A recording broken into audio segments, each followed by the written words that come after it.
வணக்கம் ஃப்ரெண்ட்ஸ். நம்ம இன்றைக்கி ஒரு குட்டி கதையை பார்க்க போகிறோம். கடைசி வரைக்கும் என் கூட இருப்பீங்கன்னு சத்தியம் பண்ணுங்க. ரொம்ப சுகமான கதை. செயின் வச்சிருந்தேன். ஒரு 3 சவரன் காணாமல் போயிடுச்சு. யார நம்பர்னே தெரியல தாசனா. என்னங்க எனக்கு ஒண்ணுமே புரியல. அதுதானப்பா எனக்கும் புரியல. இப்போ இருக்கிற தங்க விலைக்கு 3 சவரன் காணாமல் போயிருக்கேன்னா சும்மாவா? கண்டிப்பாக ரொம்ப கஷ்டமான விஷயம், ஏற்றுக்க முடியாத ஒரு விஷயம். நான் டெய்லியும் ஆஃபீஸுக்கு போகிறதுக்காக ஒரு பஸ் ஸ்டாண்டில் போய் நிற்பேன். அந்த பஸ் ஸ்டாண்டில் நான் நிறைய பேர் நின்றுட்டு தான் இருப்பாங்க. அங்கே எப்பவுமே டெய்லியும் ஒருத்தர் நான் இந்த டைமுக்கு அவரும் வருவார். ஆனால் அன்றைக்கி அவர் கொஞ்சம் லேட்டாக வந்தார். திடீர்னு என்னன்னு தெரில, மயக்கம் போட்டு விழுந்துட்டார். சரி, அங்கே சுற்றி இருக்கிற எல்லாரும் அவரை எழுப்பி தண்ணி கொடுத்து மூஞ்சில் தெளித்து அவரை உட்கார வச்சாங்க. Okay, use was so fine after 5 minutes. Okay, அதுக்கப்புறம் நான் கிட்டே போய் கேட்டேன். எனக்கு வந்து பஸ் அதை விட்டுட்டேன். சரி, ஓகே, அவருக்கு என்ன தான் ஆச்சு அப்படின்னு சொல்லிட்டு போய் கேட்கலான்னு சொல்லிட்டு அவர்கிட்ட போய் உட்காந்தேன். அவர்கிட்ட போய் கேட்டேன், என்னண்ணா ஆச்சு? டெய்லி வருவீங்க, பஸ் ஏறுவீங்க, வேகமாக ஒரு சுறுசுறுப்பாக இருப்பீங்க, நல்லா இருப்பீங்க, ஃபோன் பேசிக்கிட்டே இருப்பீங்க சிரிச்சு, என்னாச்சு திடீர்னுட்டு அப்படின்னு கேட்டப்போ, இல்லைப்பா இந்த மாதிரி எங்கள் வீட்டில் ஒரு பிரச்சனை அப்படின்னு சொன்னார். என்ன பிரச்சனை அப்படின்னு கேட்டப்போ, இந்த மாதிரி 3 பவுன் செயின் ஒன்று காணாமல் போயிடுச்சு அப்படின்னு சொன்னார். எனக்கு கை ஓடலை, காலும் ஓடலை, ரொம்ப ஷாக்கிங்காக இருந்தது. அது இப்போ விற்கிற தங்க விலைக்கு இந்த மாதிரி தங்கம்லாம் காணாமல் போகுது அப்படின்னு சொல்லிட்டு, சரி என்னடா சொல்கிற அப்படின்னு கேட்டால், அந்த தங்கத்தை காணாமல் போயிடுச்சா இல்லை திருட்டிட்டாங்களா அப்படின்னு சொல்லிட்டு நான் தெளிவாக கேட்டேன். என்னாச்சு காணாமல் போயிடுச்சா அப்படின்னு சொல்லி, திருட்டிட்டாங்களா அப்படின்னு கேட்டேனுக்கு, தெரியலப்பா எனக்கு அப்படின்னு சொன்னார். சரி, நீங்கள் தெளிவாக சொல்லுங்கள், என்னால் முடிஞ்சதை நான் சொல்கிறேன் அப்படின்னு கேட்டாங்க. ஓகே அப்படின்னு சொல்லிவிட்டு அவரும் அந்த சொல்ல ஆரம்பித்தார். என்னென்னா, ஒரு பாப்பாக்காக அவர் வீட்டில் பர்த்டே ஃபங்க்ஷன் வச்சுருக்காரு. சரி, அந்த பாப்பாவை எல்லோரும் நார்மலாக வந்து இப்போ பர்த்டே ஃபங்க்ஷன் வச்சா நார்மலாக வந்துகிட்டே இருப்பாங்க. பாப்பாவுக்கு மேக்கப்பு ட்ரெஸ் போட ஆரம்பிப்பாங்க, இல்லை நார்மலாக கூட சில பேர் விட்டுருவாங்க, நார்மலாக ட்ரெஸ் போட்டு விட்டுருவாங்க. பாப்பா என்ன ஆச்சு, எல்லோரும் உள்ளே வர ஆரம்பித்தோன்னே ட்ரெஸ்ஸு பாப்பாவுக்கு மாற்றலை, ஏன்னா விளையாடிக்கிட்டே இருந்திருக்கு. சரி, அதுக்கப்புறம் பாப்பா வந்து பால் குடிக்க வச்சுருக்காங்க. பசிக்குதுன்னு சொல்லிட்டு அழுதுகிட்டே இருந்திருக்கு பாப்பா. குளிக்க வச்சுட்டு ட்ரெஸ்லாம் மாற்றிருக்காங்க. அதுக்கப்புறம் கேக் கட்டிங் இதெல்லாம் ஆரம்பிச்சிருக்காங்க. பாப்பாவுக்கு வந்து நகை, செயின், மோதிரம், அப்புறம் வந்து வளையல் இதெல்லாமே போட்டு விட்டுருக்காங்க. பாப்பாவும் சரி ஓகே ஜாலியாக கொஞ்சம் நேரம் பால் குடிச்சிட்டு விளையாட்டுருக்கேன். கேக் கட்டிங்கெல்லாம் முடிஞ்சிருச்சு. அதுக்கப்புறம் என்னாச்சுன்னா, பால் குடிச்சிருக்கால, விளையாடுறாள், டெஃபினெட்லி அவளுக்கு வந்து கொஞ்சம் அந்த டயர்டில் அப்படியே தூக்கம் வந்துடும். ஏன்னா வந்து குளிப்பாட்டியிருக்காங்க, சாப்பிட்ருக்கா, அந்த கேக்கெல்லாம் சாப்பிட்ருக்கா. சரி, பாப்பாவுக்கு அப்படியே தூக்கம் வந்துடும். எல்லோரும் வந்து என்ன பண்ணியிருக்காங்க, பாப்பா தூங்க போகுது அப்படின்னு சொல்லிவிட்டு எல்லோரும் கையில் வச்சுருந்துருக்காங்க அவங்க அம்மா ஃபஸ்ட்டு. சரி, அவங்க அம்மா கையிலேருந்து அவங்க சித்தி கைக்கு மாறிடுச்சு. அவங்க சித்தி கையிலேருந்து அந்த பொண்ணோட தாய்மாமா கைக்கு மாறிடுச்சு. அதாவது அந்த அவங்க அண்ணன் கைக்கு. அப்போ தான் அவங்க அண்ணன் பார்க்குறான் திடீர்னுட்டு, என்னம்மா செயினை காணும், கழுத்தில் ஏதாவது போட்டியா இல்லையா அப்படின்னு சொல்லிட்டு கேட்குறாங்க அவங்க அண்ணன். ஸோ அப்போ தான் வந்து அவங்க எல்லாருமே செக் பண்ண ஆரம்பிக்கிறாங்க. காணும்னு சொல்லிட்டு தேடுறாங்க, வீட்டு ஃபுல்லாமே தேடுறாங்க. அப்பையும் கிடைக்கல. எல்லா இடத்துலையும் தேடுறாங்க, கிடைக்கவே இல்லை. எல்லாருக்கிட்டையும் கேட்குறாங்க, அங்கே இருக்கிறவங்ககிட்டலாம், பார்த்தீங்களா. ஆனால் மோஸ்ட்லி பார்த்தீங்கன்னா பர்த்டே ஃபங்க்ஷன் வந்த எல்லாருமே சொந்தக்காரங்க சரி, ஃப்ரெண்ட்ஸ் சரி, எல்லாருக்கும் ஒரு 75% 80% எல்லோரும் ரிட்டர்ன் போயிட்டாங்க, யாருமே இல்லை.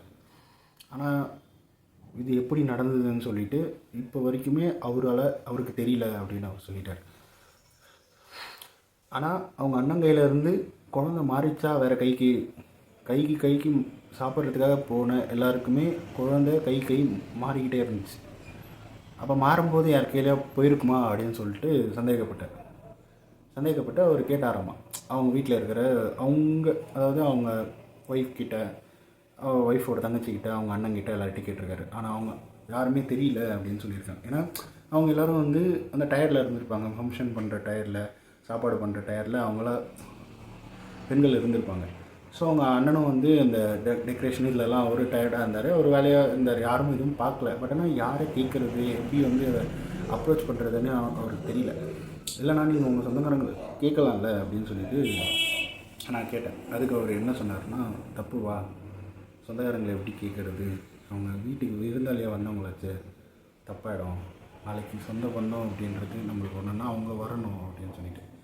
ஆனால் உண்மையிலேயே நான் ஒரு விஷயம் என்னென்னா, வீட்டில் தேடியும் கிடைக்கல, எல்லா இடத்துலையும் பாப்பா விளையாடின இடம், தூங்கின இடம், குளிப்பாட்டின இடம் எல்லா இடத்துலையும் கிடைக்கல அப்படின்னா அப்போ யாரோ ஒருத்தர் எடுத்திருக்காங்கன்னு தான் அர்த்தம். அதை எடுத்து அவங்க என்ன பண்ண போகிறாங்கன்னு எனக்கு தெரியல. ஆனால் அதை எடுத்ததால் ஒரு 2 வருஷம் உழைப்பு கஷ்டப்பட்டு ஹஸ்பண்ட் அண்ட் ஒய்ஃப் வாங்கியிருக்காங்க. அவங்க எவ்வளோ கஷ்டப்பட்டுருப்பாங்க. உண்மையிலேயே அவங்களோட கஷ்டத்துக்கு அந்த தங்கம் வேல்யூவான்னு கேட்டால் கண்டிப்பாக கிடையாது. ஏன்னா இந்த குழந்தைக்காகவே அவங்க செஞ்சாங்க பார்த்தீங்களா, அதுதான் வேல்யூ அதிகம் அந்த தங்கத்தை விட. ஆனால் அவர் அதை சொல்லிவிட்டு அடுத்த செகண்டே அவர் ரொம்ப அழுதுட்டார். அவர்கிட்ட என்னால் ஆறுதல் சொல்ல முடியுமான்னு கேட்டால் அந்தளவுக்கு நான்லாம் கஷ்டப்பட்டதே கிடையாது.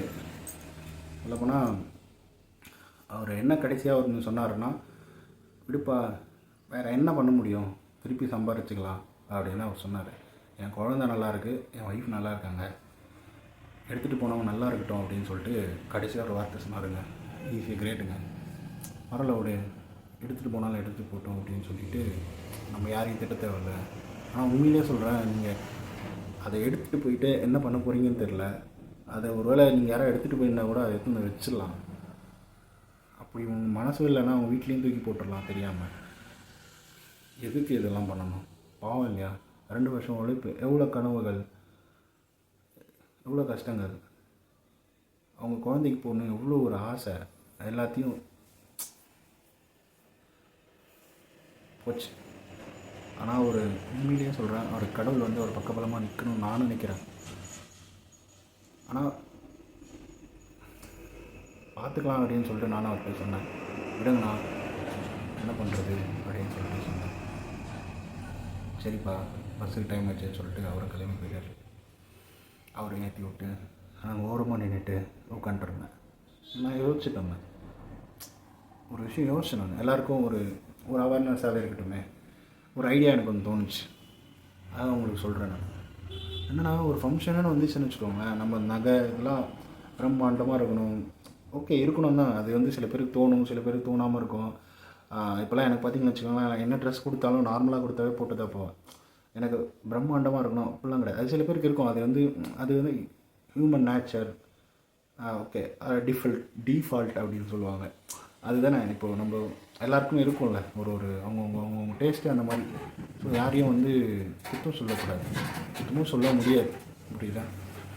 அதனால் நான் என்ன சொல்கிறேன்னா, போடுங்க, போட்டுட்டு செயின் எது இருந்தாலும் போடுங்க. கொஞ்ச நேரம் கழிச்சு யாருக்கும் தெரியாமல் அதை கவரிங்காக போட்டு வச்சுருங்க. இல்லை ஸ்டார்டிங்கில் தான் கவரிங் போட்டு வைங்க. எனக்கு இது தோணுச்சு ஐடியா. கவரிங்கே போட்டு வச்சிட்டிங்கன்னா எத்தனை போனாலும் எத்தனை போட்டோம் யாராவது அந்த கவரிங் வச்சு அவன் என்ன பண்ண போகிறான்? அது ஒரு 10 ரூபா இருக்குமா, இல்லை 100 ரூபா இருக்குமா? ஸோ அவனால் அதை வச்சு ஒன்றுமே பண்ண முடியாது. அதனால் நான் என்ன சொல்கிறேன்னா, இருக்கிற வரைக்கும் உஷாராக இருங்க, அவேர்னஸாகவும் இருங்க. முடிஞ்சால் நாங்கள் சொன்ன ஐடியா கவரிங்கும் போட்டுக்கோங்க, பரவாயில்ல. இல்லை அப்படின்னா ஏதாவது வந்து நீங்களே டிசைன் பண்ணி புதுசாக பார்க்க நல்லா தங்க மாதிரி இருக்க மாதிரி போட்டு வச்சுக்கோங்க. எதுக்கு? ஜாலியாக இருங்க, ஓகேங்களா?